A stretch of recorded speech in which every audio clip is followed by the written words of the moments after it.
was terrified when those 6 movies didn't do well because I'm not a Nepo baby. I didn't have that kind of support which exists in a big way in Bollywood movies. You know, they are multi-generational actors that come in and get multiple opportunities versus the ones that come in from outside. Priyanka Chopra, AR Rahman Bollywood को छोड़कर Hollywood में entry कर रहे हैं। प्रीति जिंटा, साहिल खान अपनी बॉलीवुड की journey को छोड़कर अपने करियर्स और बिजनेस अपॉर्चुनिटीज के ऊपर फोकस कर रहे हैं। रिसेंटली यूएस पे एक पॉडकास्ट किया था प्रियंका चोपड़ा ने, जिसमें उन्होंने बोला कि वो बॉलीवुड इंडस्ट्री से एग्जिट कर रही हैं, जिसका रीज़न उन्होंने बताया कि कैसे हिंदी फिल्म इंडस्ट्री में उनको कोने में रहने के लिए पुश किया जाता है। काफ़ी सारे लोग उनको अलग अलग रीजंस की वजह से मूवीज़ में कास्ट नहीं कर रहे हैं, लोगों के साथ उनके झगड़े चल रहे हैं। बॉलीवुड में हो रही इस पॉलिटिक्स से वो तंग आ चुकी हैं। फाइनली वो इस इंडस्ट्री से ब्रेक ले रही हैं। ऐसे कौन से पॉलिटिक्स के बारे में बात कर रहे हैं, ऐसी कौन सी अनसुनी बातें हैं जो कि हम सब ऑडियंस को पता नहीं है, जो बॉलीवुड में चल रही है, उन सभी बातों को आज इस वीडियो में हम जानेंगे। तो वीडियो को शुरू करते हैं। 1999 में शांति प्रिया, जो कि एक एक्ट्रेस हैं, उन्होंने काफ़ी ज़्यादा तेलुगु और हिंदी फिल्म्स में काम किया है। उनकी शादी हो जाती है, जिसकी वजह से वो अपना एक्टिंग करियर बंद कर देती हैं। बट बॉलीवुड से जाने से पहले वो ये चीज़ बताती हैं कि बॉलीवुड में ना एक कैंप सिस्टम है।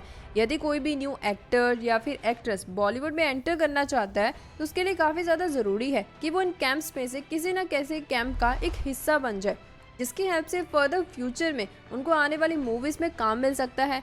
सिमिलरली 2008 में मीरा चोपड़ा, जो कि कज़न है प्रियंका चोपड़ा और परिणीति चोपड़ा की, उन्होंने भी यही चीज़ बोली कि बहुत ज़्यादा मुश्किल है इंडस्ट्री में दोबारा कमबैक करना।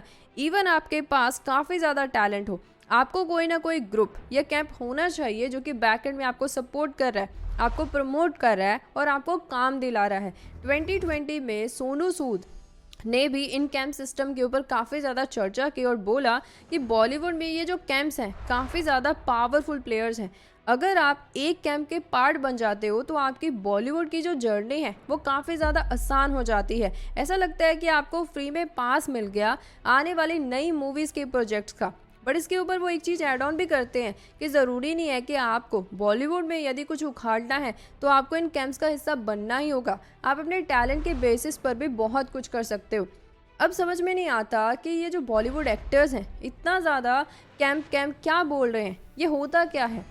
कैंप का मतलब ये होता है काफ़ी सारे पॉपुलर एक्टर्स और एक्ट्रेसेस का ग्रुप, जिसमें प्रोडक्शन हाउसेस भी होते हैं जो कि फर्दर आने वाले नए एक्टर्स या फिर एक्ट्रेसेस को प्रमोट करते हैं, उनको काम दिलाते हैं, या फिर एग्जिस्टिंग एक्टर्स और एक्ट्रेसेस को। इसी की वजह से कैंप को बोलते हैं पावर। 18 अगस्त 2007 में जब बॉलीवुड काफ़ी ज़्यादा फेमस हो रहा था तो ज़्यादातर जो फिल्म्स ब्लॉकबस्टर और ज़्यादा हैवी बजट वाली फिल्म्स होती थी वो इन्हीं कैंप्स, इन्हीं प्रोडक्शन हाउसेस की द्वारा ही बनाई जाती थी।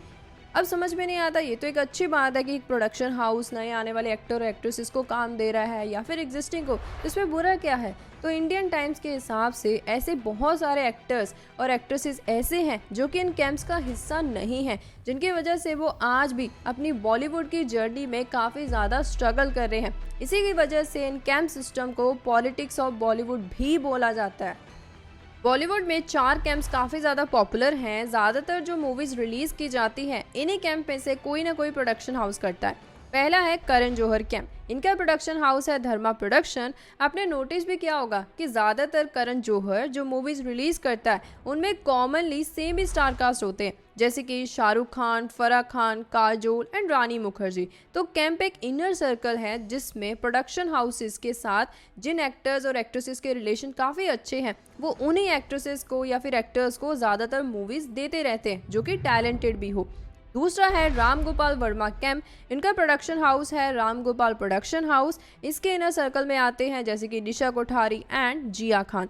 तीसरे है यश चोपड़ा कैंप, इनका प्रोडक्शन हाउस है यश राज फिल्म, जिसमें शाहरुख खान, सैफ अली खान, रानी मुखर्जी, प्रीति जिंटा, अमिताभ बच्चन शामिल हैं।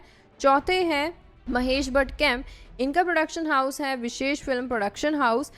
ये मुझे काफ़ी ज़्यादा न्यूज़ से पता चला था कि महेश भट्ट ने एक्टर इमरान हाशमी के साथ एक कॉन्ट्रैक्ट साइन किया हुआ है, जिसके हिसाब से वो किसी और प्रोडक्शन हाउस के लिए मूवी नहीं कर सकते।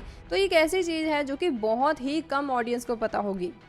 दूसरा है जेंडर पे बायस। हमारी पूरी धरती में ऐसी बहुत ही कम कंट्रीज होंगी जहाँ पर मेल एंड फीमेल को सेम काम करने के लिए इक्वल पे मिलती हो। मॉन्स्टर सैलरी इंडेक्स के हिसाब से फीमेल्स की सैलरी 25% कम होती है मेल के कंपैरेटिव। ये सिर्फ एक ही सेक्टर में नहीं होता फीमेल्स के साथ, manufacturing sector, health sector, finance sector और जितने भी सेक्टर हैं उसमें मेल्स एंड फीमेल्स के बीच में सैलरी को लेकर डिस्क्रिमिनेशन होता आ रहा है। शॉकिंगली मुझे तब लगा जब इंफॉर्मेशन एंड कम्युनिकेशन टेक्नोलॉजी जैसे सेक्टर में भी फीमेल्स की सैलरी 26% कम होती है मेल्स के कंपैरेटिव। ये इनइक्वालिटी फीमेल्स के साथ सिर्फ नॉर्मल वो सेक्टर्स में काम करती हैं, जॉब करती है, उन्हीं में नहीं होता, बल्कि बॉलीवुड में रह रही एक्ट्रेसेस के साथ भी होता है। जो टॉप टायर एक्ट्रेसेस हैं आज भी स्ट्रगल कर रही हैं क्योंकि उनकी जो पे है मेल्स के कंपैरेटिव काफ़ी ज़्यादा कम है। ये चीज़ अदिति राव ने जब पीटीआई को इंटरव्यू दिया था तब उन्होंने बोला कि जब हम मेल्स जितना एफर्ट डालते हैं फिर भी हमारी पे कम क्यों होती है।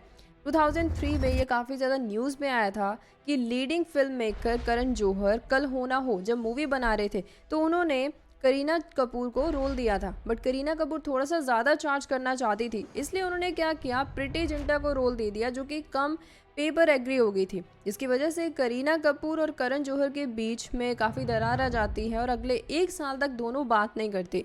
ये चीज़ डायरेक्टर ने अपने ऑटोबायोग्राफी एंड अनसूटेबल बॉय में भी मेंशन की थी। यदि हम फोर्ब्स सेलिब्रिटी 100 लिस्ट को देखें जिसमें वर्ल्ड के हाईएस्ट अर्निंग एंटरटेनर्स की लिस्ट है तो उसमें आपको देखने को मिलेगा कि काफ़ी लंबे समय से बहुत ही कम एक्ट्रेसेस होंगी जो कि उस लिस्ट में एंटर की होंगी। 2019 में फाइनली जाकर कोई एक्ट्रेस उस लिस्ट में आती है, जैसे Deepika Padukone, Priyanka Chopra, Alia Bhatt and so on. Priyanka Chopra ने जब यूएस में इंटरव्यू दिया था उसमें उन्होंने बताया भी था कि कैसे जब वो बॉलीवुड में एंट्री की थी तो फीमेल एक्ट्रेस को ये बोला जाता था कि आपको कभी भी रिप्लेस किया जा सकता है। मुझे आज भी अपना रेज्यूमे दिखाना पड़ता था कि मैंने इस कंपनी में ये रोल किया है, उसी के बाद मुझे कोई ना कोई मूवी मिलती थी। बट आज 22 ईयर्स के बाद जाकर फाइनली मेरी पे मेल्स जितनी हुई है। इनफैक्ट जब वुमेंस डे मनाया जा रहा था तो हिंदुस्तान टाइम्स पर सोनाक्षी सिन्हा ने भी यही चीज़ बोली थी कि जब फिल्म मेकर को किसी वुमेन के ऊपर ट्रस्ट है, किसी फीमेल एक्ट्रेस के ऊपर ट्रस्ट है, तो उनको सेम रिटर्न क्यों नहीं मिलता जितना मेल को मिलता है। सो ये है दूसरा रेसिज्म जो कि बॉलीवुड एक्ट्रेसेस के साथ होता आ रहा है। तीसरा है कलर रेसिज्म। ये काफ़ी ज़्यादा हाईलाइट हुआ था जब इंडिया की ग्लोबल स्टार प्रियंका चोपड़ा ने बॉलीवुड में हो रहे रेसिज्म के अगेंस्ट बात की थी। ये चीज़ उन्होंने यूएस में जब वो पॉडकास्ट कर रहे थे डेक्स शेफर्ड के साथ, ये चीज़ तब बताई थी कि जब उन्होंने बॉलीवुड में एंट्री की थी उनके साथ फेस डिस्क्रिमिनेशन होता था। और इनफैक्ट उन्होंने ये भी बताया कि कैसे उनकी सक्सेस को उनके कलर से नापा जाता है। इसलिए काफ़ी सारी एक्ट्रेसेस ऐसे हैं जिनकी स्किन थोड़ी सी डार्क है, अभी भी उनको स्किन ब्लीचिंग पाउडर या फिर क्रीम्स यूज़ करने के लिए बोला जाता है ताकि उनका जो कलर है वो सही तरीके से दिखाया जा सके और उनको आने वाली मूवीज़ में या फिर सीरियल्स में रोल मिल सके। उन्होंने ये भी बताया कि कैसे वो आज भी उस ऐड की वजह से गिल्टी फील करती है जो कि उन्होंने 2010 में की थी, जिसमें हुआ क्या था कि प्रियंका चोपड़ा को फ्लावर सेल करने का रोल मिला था और वो सैफ अली खान को पसंद करती थी। पर कुछ समय के बाद सैफ अली खान वहाँ से चले जाते हैं और उनको वहाँ पर नेहा धूपिया पसंद आ जाती है जिनका स्किन कलर बाहर काफ़ी अच्छा था, वो काफ़ी ज़्यादा खूबसूरत थी। एक बार प्रियंका चोपड़ा को उन दोनों को साथ में देख लेती हैं, उनको लगता है कि उनकी कलर की वजह से सैफ अली खान ने ऐसा किया, बट बाद में फिर वो क्रीम को यूज़ करना शुरू कर देती हैं जिसकी वजह से उनकी स्किन काफ़ी ज़्यादा ग्लो करने लग जाती है। फिर सैफ अली खान जब प्रियंका चोपड़ा को उस रूप में देखते हैं तो वो दोबारा उनको पसंद करना शुरू कर देते हैं। के बाद उनको लगा कि चलो मैंने ऐड तो कर दी बट मुझे आज भी वो चीज़ फील होती है कि उस ऐड की वजह से मेरा स्किन कलर थोड़ा सा डार्क मुझे फील होता है। ये सिर्फ एक एक्ट्रेस के साथ नहीं हुआ है। आपको याद हो नवाजुद्दीन सिद्दीकी जो कि काफ़ी अच्छे टैलेंटेड एक्टर हैं, उन्होंने बताया कि जब उन्होंने बॉलीवुड में अपनी एंट्री की थी तो उनके साथ कैसे कलर को लेकर रेसिज्म होता था। बेशक उन्होंने काफ़ी सारी पॉपुलर मूवीज़ की हैं जैसे कि बदलापुर, केक, रात अकेली है। उन्होंने ब्लूमबर्ग टीवी इंडिया शो को एक इंटरव्यू दिया था जिसमें उन्होंने रिवील किया था कि कैसे प्रोड्यूसर्स और डायरेक्टर्स उनको टीवी शोज़ के लिए रिजेक्ट कर देते थे, बट आज उनके टैलेंट की वजह से वो नेशनल अवार्ड विनर रह चुके हैं। इस पर 2014 में नीना देबुलरी जिन्होंने मिस अमेरिकन पैजेंट जीता था वो भी काफ़ी ज़्यादा रेसिज्म के अगेंस्ट काम करती हैं। इनफैक्ट वो काफ़ी सारी कंपनीज जैसे कि Procter Gamble, L'Oreal, Johnson Johnson जो कंपनी स्किन वाइटनिंग प्रोडक्ट्स बनाती है उनको मना करते हैं कि वो ये प्रोडक्ट्स बनाए ही ना। यदि वो एड्स भी देते हैं जिनमें लगता है कि थोड़ा बहुत भी रेसिज्म हो रहा है ताकि उसको बंद किया जा सके। इनफैक्ट आपने नोटिस भी किया होगा कि आजकल जो हम fair and lovely cream use करते थे उनका नाम चेंज होकर ग्लो एंड लवली हो गया है। इसके ऊपर हिंदुस्तान यूनिलीवर ने बताया था कि हमने बिफोर एंड आफ्टर इम्प्रेशंस जो हम दिखाते होते थे पहले यामिया गौतम के साथ, वो बंद कर दिए गए हैं। प्लस जो उनकी पैकिंग थी उसमें भी बिफोर एंड आफ्टर इम्प्रेशन बंद कर दिया गया है, ताकि लोगों को लगे ना कि हम रेसिज्म कर रहे हैं। सो आई होप आपको पता चला होगा कि ये चीज़ें बॉलीवुड में होती आ रही हैं। आज इस वीडियो में इतना ही। वीडियो को एंड करने से पहले यदि आप जानना चाहते हैं कि कैसे भारत और पाकिस्तान के बीच में पानी को लेकर लड़ाई हो सकती है, तो उस वीडियो को लेफ्ट साइड पे क्लिक करके ज़रूर चेकआउट कर लेना। Till then, thank you, bye bye.